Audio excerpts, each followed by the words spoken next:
নারী পুরুষ একত্রিত হয়ে 5টি মোমবাতি ধরিয়ে জিকির করা এটা শরীয়ত না তরিকত। পুরুষ একত্র হইয়া কি করে? ফাঁক ফাঞ্জাতনের বাতি জ্বালায়। ফাঁক ফাঞ্জাতন যারা কয়, এরার ফাঁক ফাঞ্জাতনের একটা অর্থ আছে। আমার জানা মতো হেরা নিজেরাও এটার অর্থ জানে না। এটা শব্দটা হইল ফার্সি। কোন ভাষার? ফার্সি। পাক শব্দের অর্থ পবিত্র, আর পাঞ্জর্ত 5, তনর্থ ব্যক্তি। 5 জন পবিত্র ব্যক্তি। এই 5 জন পবিত্র ব্যক্তির নামে এরা 5টা বাতি জ্বালাইয়া নারী পুরুষ একত্র হইয়া এটার চতুর্দিক দিয়ে বইয়া কি জানি করে। কি করে? যাই করো, পর্দা কইরা বসে নারী পুরুষ না বেপর্দা হইয়া? বেপর্দা। এই 5 ব্যক্তি, 5 জন পবিত্র ব্যক্তির নামে যে এরা বাতিটা জ্বালায়, এই 5 জন পবিত্র ব্যক্তি এদের বিশ্বাস মতো কে কে? 1 নম্বর হইলেন মুহাম্মাদুর রাসূলুল্লাহ সাল্লাল্লাহু আলাইহি ওয়াসাল্লাম। 2 নম্বর হইলেন হযরত ফাতেমা রাদিয়াল্লাহু তাআলা আনহা। 3 নম্বর হইলেন হযরত আলী রাদিয়াল্লাহু আনহু। 4 নম্বর হইলেন হযরত হাসান রাদিয়াল্লাহু আনহু। 5 নম্বর হইলেন হযরত হুসাইন রাদিয়াল্লাহু আনহু। এরা মনে করে এই 5 জন পবিত্র আর দুনিয়ার সব মানুষ নাপাক। কথা বুঝলেন? আর আল্লাহ পাক রব্বুল আলামিন পবিত্র কোরআনে ঘোষণা দিয়েছেন, আমার নবীর সমস্ত সাহাবাগণকে আমি মরণের আগে আগে সব রকমের গুনাহ থেকে পাক পবিত্র করে দিয়েছি। বলেন, শুধু 5 জন পবিত্র না রাসূলের সমস্ত সাহাবাগণ সমস্ত গুনাহ থেকে পবিত্র? সমস্ত গুনাহ থেকে পবিত্র। আহলে সুন্নাত ওয়াল জামাতের মুসলমানের আকীদা মতে মুহাম্মদুর রাসূলুল্লাহর পরে সর্বপ্রথম পবিত্র ব্যক্তি হলেন হযরত আবু বকর সিদ্দিক রাদিয়াল্লাহু আনহু। আর 5 জনরে পবিত্র মনে করে, অন্যরারে নাফাক মনে করে আহলে সুন্নাত ওয়াল জামাতের লোকেরা না, শিয়ারা। কারা? সুতরাং ফাঁক ফাঞ্জাতন আহলে সুন্নাত ওয়াল জামাতের শব্দ না, ফাঁক ফাঞ্জাতন শিয়াদের শব্দ। ফাঁক ফাঞ্জাতন কাদের শব্দ? শিয়াদের শব্দ। গান বাদ্য জায়েজের ব্যাপারে দলিল দেয় যে খাজা মঈনুদ্দিন চিশতিরা গান করেছেন, সেটা কতটুকু সঠিক?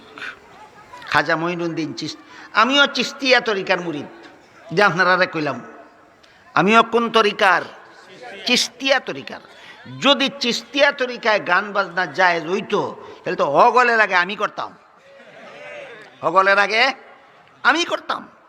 মুহাম্মদুর রাসূলুল্লাহ সাল্লাল্লাহু আলাইহি ওয়াসাল্লাম বলে গেছেন, গান হইল জিনার মন্ত্র, আর বাজনা হইল দাজ্জালের হাতিয়ার।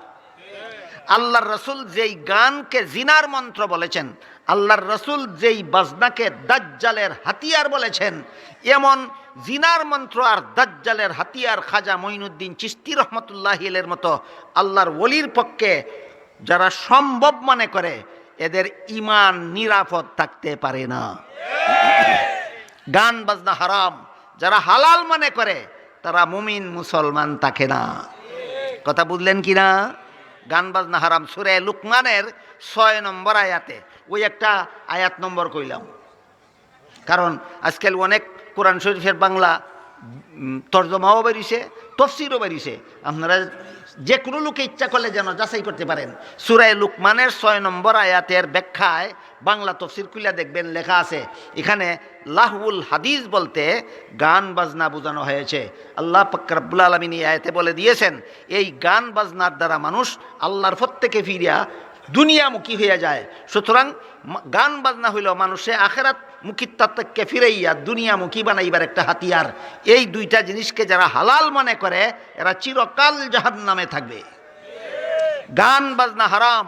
সূরা লুকমানের 6 নম্বর আয়াতে আল্লাহ ঘোষণা দিয়েছেন, এই হারামকে যারা হালাল মনে করে, এরা সূরা লুকমানের 6 নম্বর আয়াত মানে না। তো সূরা লুকমান কোরআন শরীফের একটা সূরা নেই। কোরআন শরীফ আসমানি কিতাব নেই। আসমানি কিতাবের কথা না মানলে কি হয়? আয় হায়। আবার কই না আপনারা মুমিন নেই? না, মুমিন না। অবশ্যই আমরা মুমিন। এই জন্য আল্লাহর কথা শুনতে পড়ছি, রাসূলের কথা শুনতে পড়ছি। মন বিশ্বাস করলে মুমিন হয়। 1 নম্বর আল্লাহ বিশ্বাস করলাম, 2 নম্বর ফিরিস্তা বিশ্বাস করলাম, 3 নম্বর আসমানি কিতাব বিশ্বাস করলাম।